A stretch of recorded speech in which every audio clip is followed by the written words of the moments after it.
नमस्कार दोस्तों, मैं संतोष पटेल स्वागत करता हूं आपके अपने YouTube चैनल डिजिटल भंडार पर। आज की वीडियो में हम CPCT एग्जाम मई 2023 के लिए कंप्यूटर से संबंधित इम्पोर्टेंट क्वेश्चंस को समझने वाले हैं। यह हमारा CPCT एग्जाम मई 2023 के लिए पार्ट नंबर 2 है। इस वीडियो में हम कंप्यूटर से संबंधित 20 इम्पोर्टेंट क्वेश्चंस को समझने वाले हैं। यह सभी वही क्वेश्चन हैं जो पहले भी CPCT एग्जाम में या किसी ना किसी कॉम्पिटिटिव एग्जाम में पूछे जा चुके हैं। तो चलिए शुरुआत करते हैं आज की इस वीडियो का। देखते हैं आज का हमारा पहला क्वेश्चन क्या है। पहला क्वेश्चन हमसे पूछा गया है, मशीन लैंग्वेज को ब्लैंक के रूप में भी जाना जाता है। मशीन लैंग्वेज को ब्लैंक के रूप में भी जाना जाता है। यह क्वेश्चन कोडिंग से, प्रोग्रामिंग से संबंधित है। कंप्यूटर सिस्टम में जब भी कोई सॉफ्टवेयर बनाया जाता है, कोई प्रोग्राम बनाया जाता है, कोई वेबसाइट बनाई जाती है, तो हमें उसके लिए कोडिंग करनी होती है, प्रोग्रामिंग करनी होती है। कोडिंग करने के लिए, प्रोग्रामिंग करने के लिए कई प्रकार की प्रोग्रामिंग लैंग्वेज यूज की जाती हैं। यह क्वेश्चन प्रोग्रामिंग लैंग्वेज से संबंधित है। हमसे क्वेश्चन पूछा गया है, मशीन लैंग्वेज को ब्लैंक के रूप में भी जाना जाता है। मतलब मशीन लैंग्वेज का दूसरा नाम क्या हो सकता है? जो मशीन लैंग्वेज है इसे बाइनरी लैंग्वेज भी कहा जाता है, बाइनरी। और मशीन लैंग्वेज को लो लेवल लैंग्वेज भी कहा जाता है, लो लेवल लैंग्वेज। यह फर्स्ट जनरेशन की प्रोग्रामिंग लैंग्वेज है जिसमें 0 और 1 दो ही डिजिट यूज की जाती हैं। जो मशीन लैंग्वेज है इसे बाइनरी लैंग्वेज भी कहते हैं, इसे लो लेवल लैंग्वेज भी कहते हैं। यह फर्स्ट जनरेशन की प्रोग्रामिंग लैंग्वेज है और इसमें केवल 0 और 1 दो ही डिजिट यूज की जाती हैं। तो हमसे क्वेश्चन पूछा गया है, मशीन लैंग्वेज को ब्लैंक के रूप में भी जाना जाता है। मशीन लैंग्वेज को लो लेवल लैंग्वेज के रूप में भी जाना जाता है। जो मशीन लैंग्वेज है इसे हम लो लेवल लैंग्वेज भी कहते हैं, बाइनरी लैंग्वेज भी कहते हैं। यह फर्स्ट जनरेशन की प्रोग्रामिंग लैंग्वेज है जिसमें केवल 0 और 1 दो डिजिट यूज किए जाते हैं। तो इस क्वेश्चन का आंसर हो जाएगा option number B, low level language. जो मशीन लैंग्वेज होती है उसे लो लेवल लैंग्वेज के रूप में भी जाना जाता है। इस क्वेश्चन का आंसर हो जाएगा ऑप्शन नंबर बी। देखते हैं हमारे नेक्स्ट क्वेश्चन को। नेक्स्ट क्वेश्चन हमसे पूछा गया है, किसी वेब पेज में मौजूद वह शब्द अथवा आइकन जिस पर क्लिक करके किसी अन्य वेबसाइट पर जाया जा सकता है क्या कहलाता है? किसी वेब पेज में मौजूद वह शब्द अथवा आइकन जिस पर क्लिक करके किसी अन्य वेबसाइट पर जाया जा सकता है क्या कहलाता है? यह क्वेश्चन वेबसाइट से संबंधित है, इंटरनेट से संबंधित है। वेब पेज क्या होता है?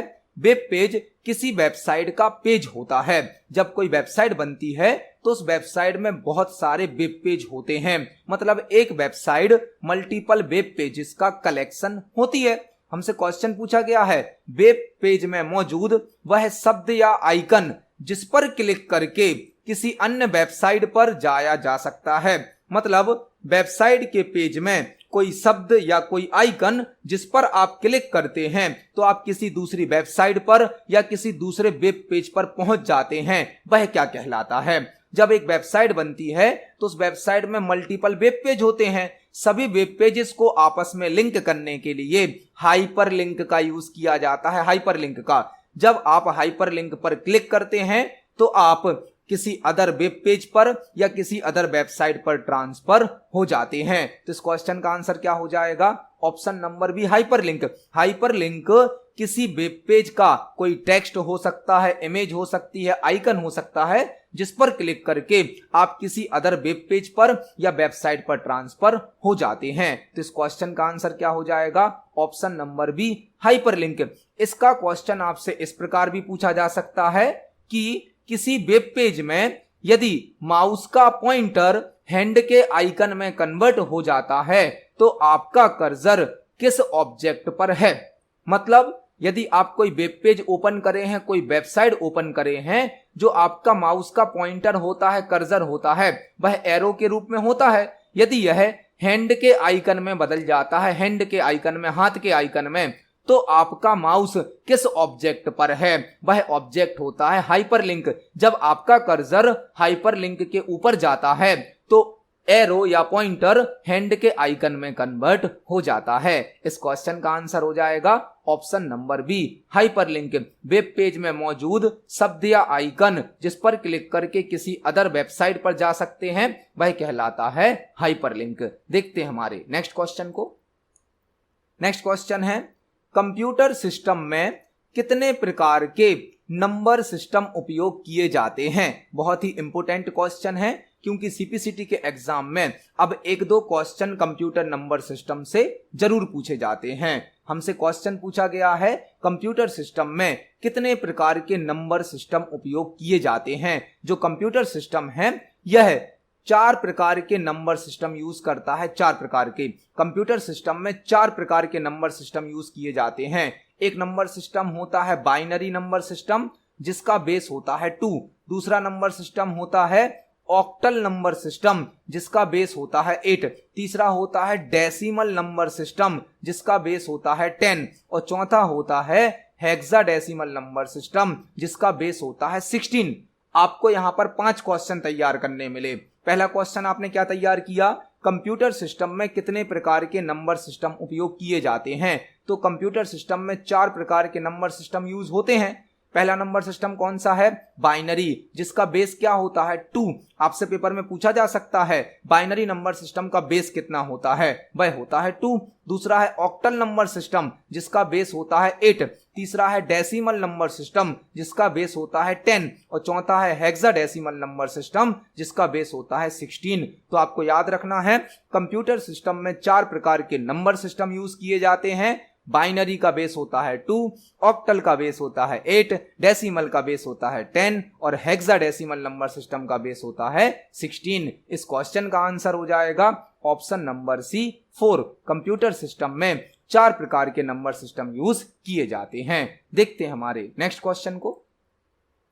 नेक्स्ट क्वेश्चन है, एमएस वर्ड में टेक्स्ट को डबल अंडरलाइन करने के लिए किस शॉर्टकट की का उपयोग किया जाता है। एमएस वर्ड में टेक्स्ट को डबल अंडरलाइन करने के लिए किस शॉर्टकट की का उपयोग किया जाता है। बहुत ही इंपॉर्टेंट क्वेश्चन है। एमएस वर्ड से क्वेश्चन पूछा गया है, एमएस वर्ड में टेक्स्ट को डबल अंडरलाइन करने के लिए किस शॉर्टकट की का उपयोग किया जाता है। यहां पर आपको 2 क्वेश्चन तैयार करने हैं। आपने एमएस वर्ड में एक नॉर्मल अंडरलाइन पढ़ा होगा, यूज किया होगा। जब आप कोई टेक्स्ट लिखते हैं और यदि आप इसको एक लाइन से अंडरलाइन करना चाहते हैं तो आप Ctrl+U शॉर्टकट की का यूज करते हैं। एमएस वर्ड में यदि आपको किसी टेक्स्ट को सिंगल लाइन से अंडरलाइन करना है तो Ctrl+U का यूज किया जाता है। Ctrl+U से हम किसी भी टेक्स्ट को अंडरलाइन कर सकते हैं। लेकिन हमसे क्वेश्चन पूछा गया है एमएस वर्ड में यदि हमें टेक्स्ट को डबल अंडरलाइन करना है तो कौन सी शॉर्टकट की है। नॉर्मल अंडरलाइन की शॉर्टकट की क्या होती है, Ctrl+U। Ctrl+U से हम टेक्स्ट को एक लाइन से अंडरलाइन कर सकते हैं, सिंगल लाइन से। लेकिन यदि आपको एमएस वर्ड में टेक्स्ट को डबल लाइन से अंडरलाइन करना है तो आपको याद रखना है डबल की स्पेलिंग को। डबल की स्पेलिंग डी से स्टार्ट होती है। तो आंसर हो जाएगा हमारा Ctrl+Shift+D। Ctrl+Shift+D शॉर्टकट की से हम एमएस वर्ड में टेक्स्ट को डबल अंडरलाइन कर सकते हैं। Ctrl+Shift+D। Ctrl+Shift+D से हम टेक्स्ट को डबल अंडरलाइन कर सकते हैं। और नॉर्मल अंडरलाइन की शॉर्टकट की क्या होती है, Ctrl+U। यहां पर आपने 2 शॉर्टकट की तैयार करी। हम इन दोनों शॉर्टकट की को एमएस वर्ड पर प्रैक्टिकली समझने वाले हैं। चलते हैं एमएस वर्ड पर।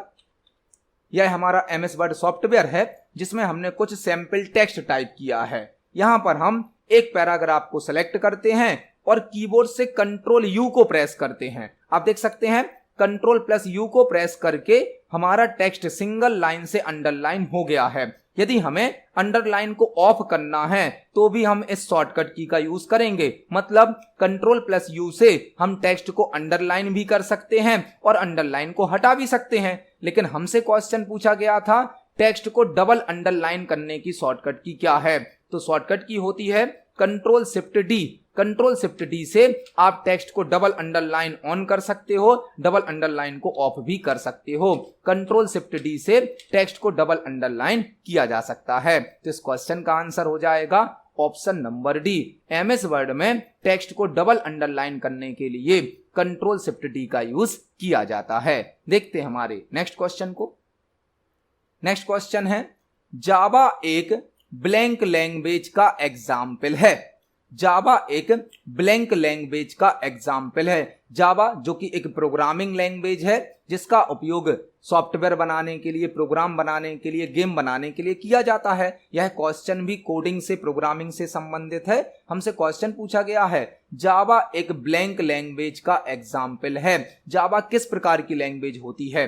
बाइनरी लैंग्वेज, लो लेवल लैंग्वेज, असेंबली लैंग्वेज या हाई लेवल लैंग्वेज? तो जो जावा है, जावा एक प्रोग्रामिंग लैंग्वेज है और जावा एक हाई लेवल लैंग्वेज है। High level language C, C plus plus, Python, Java, यह सभी हाई लेवल लैंग्वेज होती हैं, जबकि बाइनरी लैंग्वेज और असेंबली लैंग्वेज दोनों ही लो लेवल लैंग्वेज होती हैं। मतलब जावा एक हाई लेवल लैंग्वेज का एग्जाम्पल है। C, C plus plus, Java, Pascal, Fortran, COBOL, यह सभी हाई लेवल लैंग्वेज होती हैं। लो लेवल लैंग्वेज है बाइनरी लैंग्वेज और असेंबली लैंग्वेज। तो इस क्वेश्चन का आंसर हो जाएगा option number D, high level language. Java एक हाई लेवल लैंग्वेज है। देखते हैं हमारे नेक्स्ट क्वेश्चन को। नेक्स्ट क्वेश्चन है, एमएस एक्सेल में टेक्स्ट का डिफॉल्ट अलाइनमेंट क्या होता है? एमएस एक्सेल में टेक्स्ट का डिफॉल्ट अलाइनमेंट क्या होता है? यह क्वेश्चन एमएस एक्सेल से पूछा गया है। एमएस एक्सेल में टेक्स्ट का डिफॉल्ट अलाइनमेंट क्या होता है? एमएस एक्सेल जो कि एक स्प्रेडशीट सॉफ्टवेयर है जो डेटा को रो और कॉलम में अरेंज करने की सुविधा प्रदान करता है। एमएस एक्सेल में मल्टीपल रो और कॉलम होते हैं। जब रो और कॉलम मिलता है, इंटरसेक्ट करता है, तो एक सेल क्रिएट होता है। सेल में हम डेटा को फिल करते हैं, डेटा को लिखते हैं। जब हम एमएस एक्सेल में टेक्स्ट को लिखेंगे तो उसका डिफॉल्ट अलाइनमेंट क्या होता है, हमें यह बताना है। आपको यहां पर 2-3 क्वेश्चन तैयार करने हैं। जब आप एमएस एक्सेल के किसी सेल में टेक्स्ट को टाइप करेंगे तो उसका डिफॉल्ट अलाइनमेंट होता है लेफ्ट। टेक्स्ट का डिफॉल्ट अलाइनमेंट क्या होता है? लेफ्ट।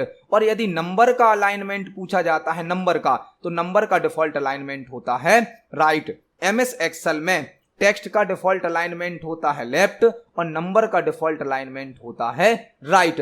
एमएस एक्सेल में टेक्स्ट का डिफॉल्ट अलाइनमेंट होता है लेफ्ट और नंबर का डिफॉल्ट अलाइनमेंट होता है राइट। इन दोनों ऑप्शन को हम एक्सेल पर प्रैक्टिकली देख सकते हैं। यह हमारा एमएस एक्सेल सॉफ्टवेयर है। यदि हम यहां पर कोई टेक्स्ट टाइप करते हैं, फॉर एग्जांपल हमने लिखा डिजिटल भंडार, जो कि हमारे चैनल का नाम है, तो आप देखेंगे जो टेक्स्ट लिखा गया है उसका अलाइनमेंट होता है by default left.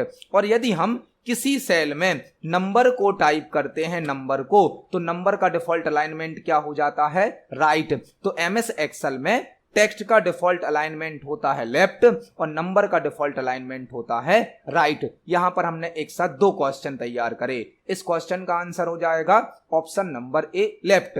MS Excel में टेक्स्ट का डिफॉल्ट अलाइनमेंट लेफ्ट होता है। देखते हैं हमारे नेक्स्ट क्वेश्चन को। नेक्स्ट क्वेश्चन है, ओएसआई मॉडल में कितनी लेयर होती हैं? ओएसआई मॉडल में कितनी लेयर होती हैं? यह क्वेश्चन कंप्यूटर नेटवर्क से पूछा गया है। बहुत ही इंपॉर्टेंट क्वेश्चन है, कई बार पेपर में पूछा जा चुका है। ओएसआई मॉडल में कितनी लेयर होती हैं? यहां पर आपको 2 क्वेश्चन तैयार करने हैं।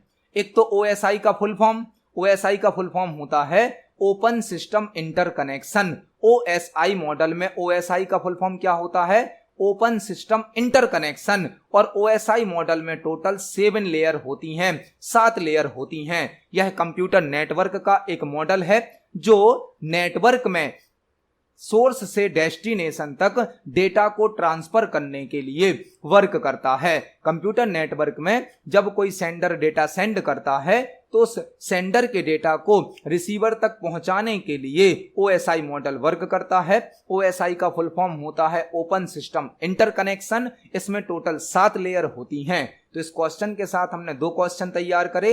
ओएसआई का full form open system interconnection होता है और ओएसआई मॉडल में टोटल 7 लेयर होती हैं। इस क्वेश्चन का आंसर हो जाएगा ऑप्शन नंबर सी। देखते हैं हमारे नेक्स्ट क्वेश्चन को। नेक्स्ट क्वेश्चन है, एमएस एक्सेल में न्यू वर्कशीट को इंसर्ट करने के लिए किस शॉर्टकट की का उपयोग किया जाता है? एमएस एक्सेल में न्यू वर्कशीट को इंसर्ट करने के लिए किस शॉर्टकट की का उपयोग किया जाता है। यह क्वेश्चन भी एमएस एक्सेल से पूछा गया है। एमएस एक्सेल जो कि एक स्प्रेडशीट सॉफ्टवेयर है जो डेटा को रो और कॉलम में अरेंज करने की सुविधा देता है, टेबल बनाने की सुविधा देता है, डेटा पर कैलकुलेशन करने की सुविधा देता है। एमएस एक्सेल में जो फाइल होती है उस फाइल को बोला जाता है वर्कबुक। आपसे क्वेश्चन पूछा जा सकता है एमएस एक्सेल की फाइल को क्या कहा जाता है, उसे कहते हैं वर्कबुक। और एमएस एक्सेल की फाइल में जो पेज होता है उसे कहा जाता है वर्कशीट या सीट। एमएस एक्सेल की फाइल को बोलते हैं वर्कबुक और पेज को क्या बोलते हैं, वर्कशीट या सीट। हमसे क्वेश्चन पूछा गया है एमएस एक्सेल में न्यू वर्कशीट को इंसर्ट करने के लिए किस शॉर्टकट की का उपयोग किया जाता है। मतलब एमएस एक्सेल की फाइल में यदि हमें नई वर्कशीट ऐड करनी है, नया पेज ऐड करना है, तो हम कौन सी शॉर्टकट की का उपयोग करेंगे। एमएस एक्सेल में नई वर्कशीट ऐड करने की दो शॉर्टकट की हैं। एक शॉर्टकट की है shift plus F11। Shift plus F11 से आप एमएस एक्सेल में नई वर्कशीट इंसर्ट कर सकते हैं। और एक और शॉर्टकट की है ऑल्ट आई डब्ल्यू से भी हम एमएस एक्सेल में नई वर्कशीट इंसर्ट कर सकते हैं। मतलब एमएस एक्सेल में यदि हमें नई वर्कशीट ऐड करनी है, इंसर्ट करनी है, तो हम दो शॉर्टकट की यूज कर सकते हैं, शिफ्ट प्लस F11 और ऑल्ट आई डब्ल्यू। हम इन दोनों शॉर्टकट की को एक्सेल पर प्रैक्टिकली देख सकते हैं। यह हमारा एमएस एक्सेल सॉफ्टवेयर है जिसमें अभी हमारी केवल एक वर्कशीट है, एक ही वर्कशीट बाय डिफॉल्ट दी जाती है। आपसे क्वेश्चन पूछा जा सकता है एमएस एक्सेल की एक वर्कबुक में बाय डिफॉल्ट कितनी वर्कशीट होती हैं। तो एमएस एक्सेल की एक वर्कबुक में बाय डिफॉल्ट एक वर्कशीट होती है जिसका नाम होता है शीट 1।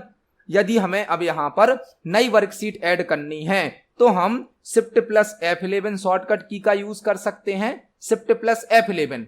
अदरवाइज हम ऑल्ट आई डब्ल्यू का भी यूज कर सकते हैं। ऑल्ट आई डब्ल्यू या शिफ्ट प्लस F11 इन दोनों शॉर्टकट की से एक्सेल में नई वर्कशीट इंसर्ट हो सकती है। तो यहां पर हमने एक साथ दो शॉर्टकट की जानी। इस क्वेश्चन का आंसर हो जाएगा ऑप्शन नंबर डी। देखते हैं हमारे नेक्स्ट क्वेश्चन को। नेक्स्ट क्वेश्चन है पाइथन प्रोग्राम का एक्सटेंशन क्या होता है। पाइथन प्रोग्राम का एक्सटेंशन क्या होता है।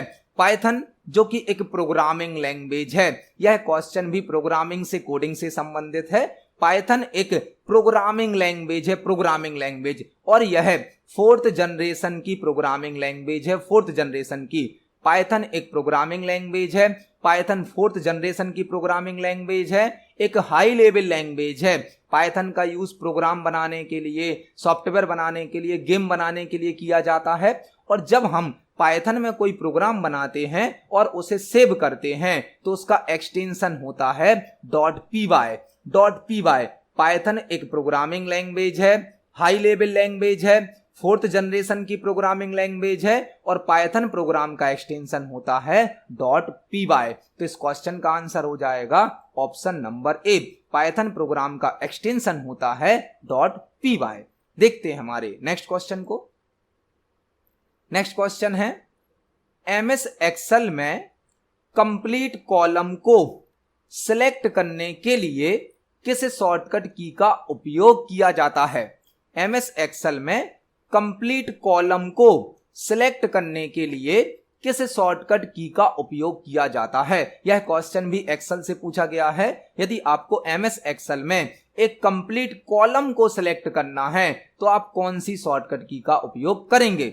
एमएस एक्सेल की फाइल को हमने जाना वर्कबुक कहते हैं। एमएस एक्सेल में जो फाइल बनती है उसे वर्कबुक कहा जाता है, और फाइल के अंदर जो पेज होता है उसे वर्कशीट कहा जाता है। एक वर्कशीट में मल्टीपल रो होती हैं और मल्टीपल कॉलम होते हैं। हमसे क्वेश्चन पूछा गया है एमएस एक्सेल में कंप्लीट कॉलम को सिलेक्ट करने के लिए किस शॉर्टकट की का उपयोग किया जाता है। यहां पर भी आपको दो क्वेश्चन तैयार करने मिलेंगे, दो शॉर्टकट की पता होंगी आपको। यहां पर क्या क्या आपसे क्वेश्चन पूछा गया है एमएस एक्सेल में कंप्लीट कॉलम को सिलेक्ट करने की शॉर्टकट की क्या है। आपसे क्वेश्चन यह भी पूछा जा सकता है कि एमएस एक्सेल में कंप्लीट रो को सिलेक्ट करने की शॉर्टकट की क्या है। यदि आपको एक्सेल में एक कंप्लीट कॉलम सिलेक्ट करना है तो शॉर्टकट की होती है control plus space. Control plus space से कॉलम सिलेक्ट होता है और शिफ्ट प्लस स्पेस से रो सिलेक्ट हो जाती है। तो एमएस एक्सेल में कंट्रोल प्लस स्पेस से हम कंप्लीट कॉलम को सिलेक्ट कर सकते हैं और शिफ्ट प्लस स्पेस से हम कंप्लीट रो को सिलेक्ट कर सकते हैं। हम इन दोनों शॉर्टकट की को एक्सेल पर प्रैक्टिकली देख सकते हैं।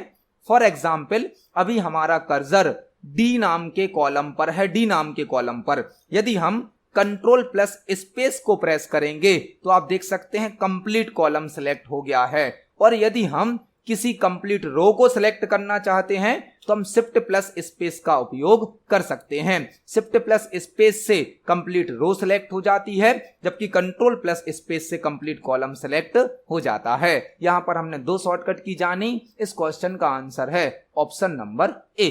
देखते हैं हमारे नेक्स्ट क्वेश्चन को। नेक्स्ट क्वेश्चन है, निम्न में से किस टोपोलॉजी में सभी क्लाइंट्स सिंगल केबल के माध्यम से सर्वर से कनेक्ट होते हैं? निम्न में से किस टोपोलॉजी में सभी क्लाइंट्स सिंगल केबल के माध्यम से सर्वर से कनेक्ट होते हैं? यह क्वेश्चन कंप्यूटर नेटवर्क से पूछा गया है। कंप्यूटर नेटवर्क का क्वेश्चन है टोपोलॉजी टॉपिक से।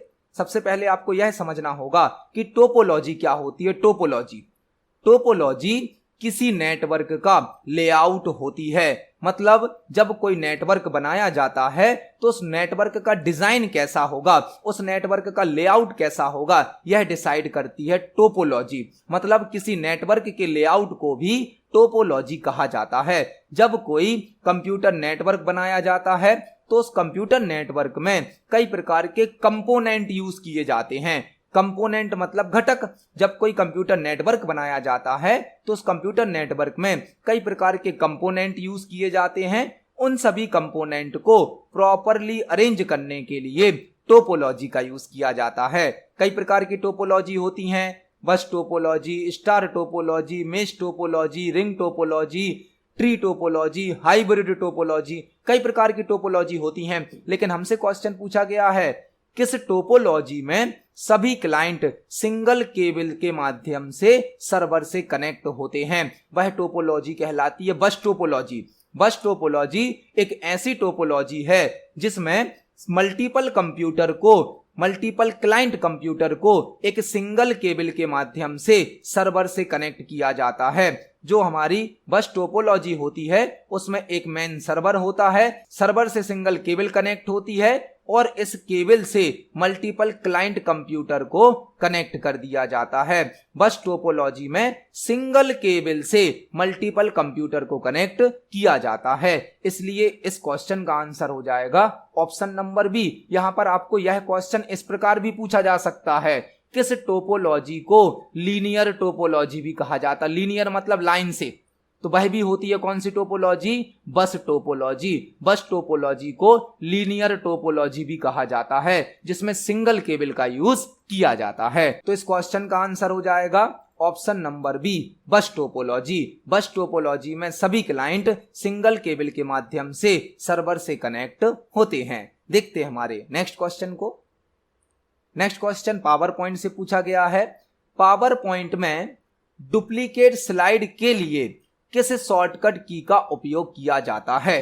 पावर पॉइंट में डुप्लीकेट स्लाइड के लिए किस शॉर्टकट की का उपयोग किया जाता है? यह क्वेश्चन पावर पॉइंट से पूछा गया है। पावर पॉइंट जो कि एक प्रेजेंटेशन सॉफ्टवेयर है। यदि हमें किसी टॉपिक पर प्रेजेंटेशन बनाना है तो हम पावर पॉइंट सॉफ्टवेयर का उपयोग करते हैं। पावर पॉइंट में जो फाइल बनती है उसे प्रेजेंटेशन कहा जाता है, प्रेजेंटेशन। और प्रेजेंटेशन के अंदर जो पेज यूज होता है उस पेज को कहा जाता है स्लाइड। पावर पॉइंट में जो फाइल बनती है वह प्रेजेंटेशन कहलाती है और प्रेजेंटेशन के अंदर जो पेज यूज होता है उसे कहा जाता है स्लाइड। हमसे क्वेश्चन पूछा गया है पावर पॉइंट में डुप्लीकेट स्लाइड के लिए किस शॉर्टकट की का उपयोग किया जाता है? मतलब यदि आपको एक स्लाइड की डुप्लीकेट कॉपी तैयार करनी है तो आप कौन सी शॉर्टकट की यूज करेंगे? यहां पर आपको 4 शॉर्टकट की तैयार करनी है, 4 question. Control plus B bold की शॉर्टकट की होती है, कंट्रोल प्लस सी कॉपी की शॉर्टकट की है, कंट्रोल प्लस डी डुप्लीकेट की शॉर्टकट की है। पावर पॉइंट में स्लाइड की डुप्लीकेट कॉपी बनाने की शॉर्टकट की क्या होती है, कंट्रोल प्लस डी। और यदि आप कंट्रोल प्लस एम को प्रेस करेंगे तो पावर पॉइंट में नई स्लाइड इंसर्ट हो जाती है। यहां पर एक साथ 4 क्वेश्चन तैयार कर लिए हमने। पावर पॉइंट में नई स्लाइड ऐड करने की शॉर्टकट की कंट्रोल एम है, स्लाइड की डुप्लीकेट कॉपी तैयार करनी तो कंट्रोल प्लस डी है, कंट्रोल प्लस सी कॉपी की शॉर्टकट की है, कंट्रोल प्लस बी बोल्ड की शॉर्टकट की है। तो इस क्वेश्चन का आंसर हो जाएगा option number C, control plus D duplicate slide की शॉर्टकट की होती है। इसको हम पावर पॉइंट पर प्रैक्टिकली भी देख सकते हैं। यह हमारा पावर पॉइंट प्रेजेंटेशन है। यहां पर हमने अभी 23 नंबर की स्लाइड को सिलेक्ट किया है। यदि हम कंट्रोल प्लस डी को प्रेस करेंगे तो आप देख सकते हैं उसी स्लाइड की एक डुप्लीकेट स्लाइड तैयार हो गई है। मतलब पावर पॉइंट में स्लाइड की डुप्लीकेट कॉपी तैयार करने के लिए कंट्रोल प्लस डी शॉर्टकट की का यूज किया जाता है। देखते हैं हमारे नेक्स्ट क्वेश्चन को। नेक्स्ट क्वेश्चन है, विंडोज ऑपरेटिंग सिस्टम में हेल्प के लिए किस शॉर्टकट की का उपयोग किया जाता है। विंडोज ऑपरेटिंग सिस्टम में हेल्प के लिए किस शॉर्टकट की का उपयोग किया जाता है। बहुत ही बेसिक सा और सिंपल सा क्वेश्चन है। मैक्सिमम यूजर्स को इस क्वेश्चन का आंसर जरूर पता होता है। विंडोज जो कि एक ऑपरेटिंग सिस्टम है जिसे माइक्रोसॉफ्ट कंपनी ने बनाया है। विंडोज के कई वर्जन्स अवेलेबल हैं, window XP, window 7, window 8, window 10, window 11 भी आ गया। अब हमसे पूछा गया है विंडोज ऑपरेटिंग सिस्टम में हेल्प के लिए किस शॉर्टकट की का उपयोग किया जाता है।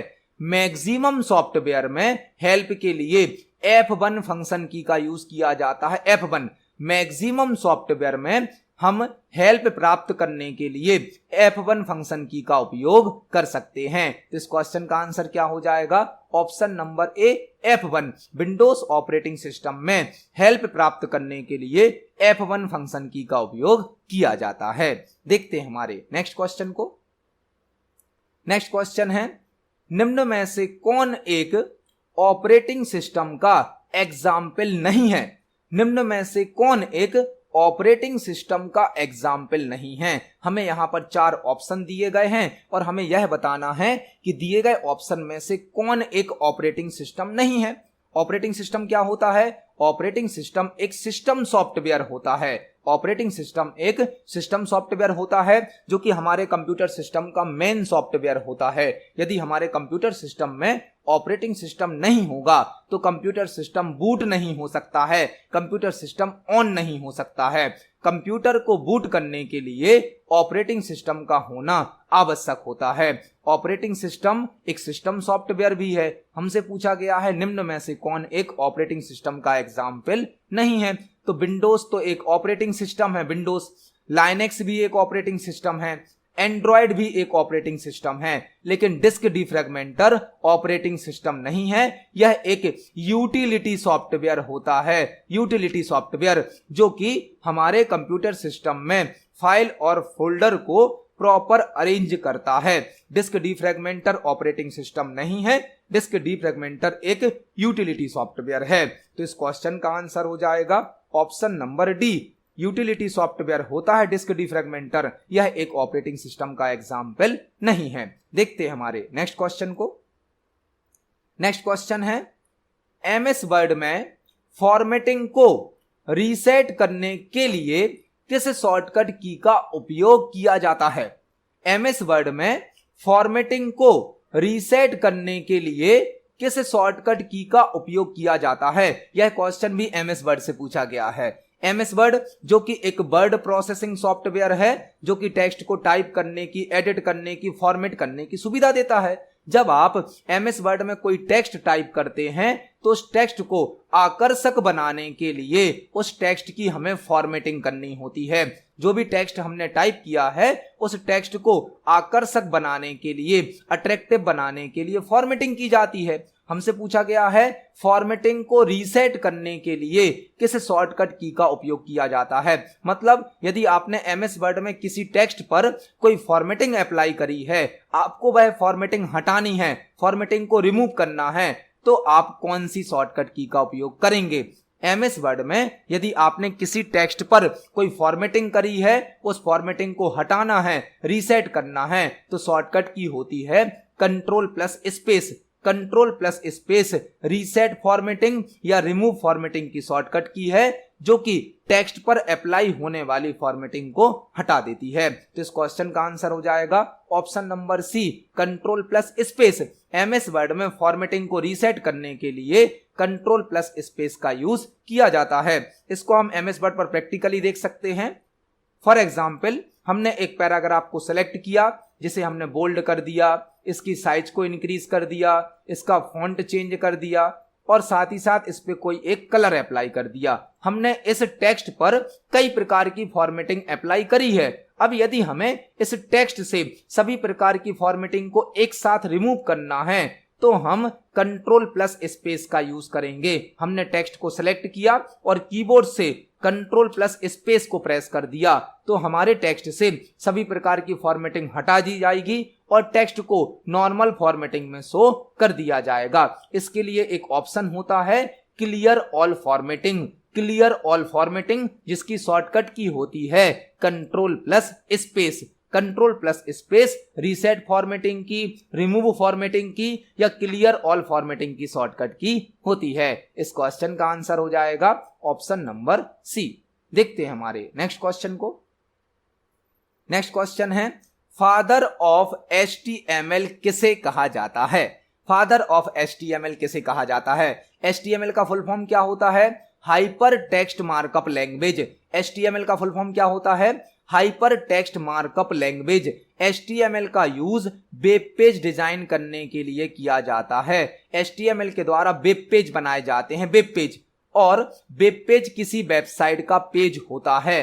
एक वेबसाइट मल्टीपल वेब पेजेस से मिलकर बनी होती है। तो जो HTML है, HTML का फुल फॉर्म होता है hyper text markup language. HTML के द्वारा वेब पेज बनाए जाते हैं और वेब पेज का एक्सटेंशन होता है .htm या .html। .htm या .html वेब पेज का एक्सटेंशन होता है। Father of HTML Tim Berners-Lee को कहा जाता है। टिम बर्नर्स-ली को, जिन्होंने HTML का आविष्कार किया था। HTML को बनाया है टिम बर्नर्स-ली ने। आपसे यह क्वेश्चन इस प्रकार भी पूछा जा सकता है कि HTML का इन्वेंशन किसके द्वारा किया गया है? वह है Tim Berners-Lee. Father of HTML या HTML का इन्वेंटर टिम बर्नर्स-ली को कहा जाता है। यहां पर आपको 3 क्वेश्चन और तैयार करने हैं। चार्ल्स बेबेज, चार्ल्स बेबेज जिन्हें फादर ऑफ कंप्यूटर कहा जाता है। Father of computer Charles Babbage को कहा जाता है और इन्होंने डिफरेंस इंजन का इन्वेंशन भी किया है। चार्ल्स बेबेज जिन्हें फादर ऑफ कंप्यूटर कहा जाता है, इन्होंने डिफरेंस इंजन का इन्वेंशन भी किया है। एडा लवलेस, एडा लवलेस फर्स्ट कंप्यूटर प्रोग्रामर हैं। फर्स्ट कंप्यूटर प्रोग्रामर किसे कहा जाता है? एडा लवलेस को। रे टॉमलिंसन, रे टॉमलिंसन फादर ऑफ ईमेल हैं। फादर ऑफ ईमेल हैं रे टॉमलिंसन। इन्होंने 1971 में पहला ईमेल सेंड किया था, इसलिए इन्हें फादर ऑफ ईमेल भी कहा जाता है, रे टॉमलिंसन। तो यहां पर हमने एक साथ 4-5 क्वेश्चन तैयार करे। इस क्वेश्चन का आंसर है option number C, Tim Berners-Lee. देखते हैं हमारे नेक्स्ट क्वेश्चन को।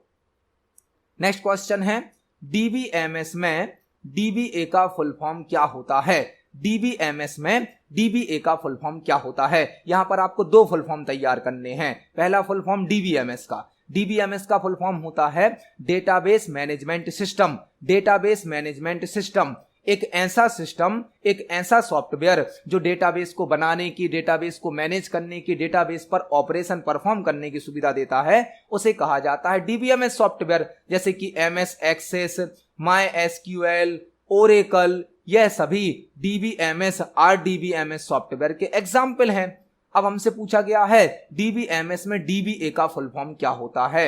DBA का फुल फॉर्म होता है database administrator. Database administrator, database administrator कौन होता है? एक ऐसा पर्सन जो कंप्लीट डेटाबेस की कंट्रोलिंग करता है, कंप्लीट डेटाबेस को मैनेज करने के लिए रिस्पॉन्सिबल होता है, वह पर्सन कहलाता है डेटाबेस एडमिनिस्ट्रेटर।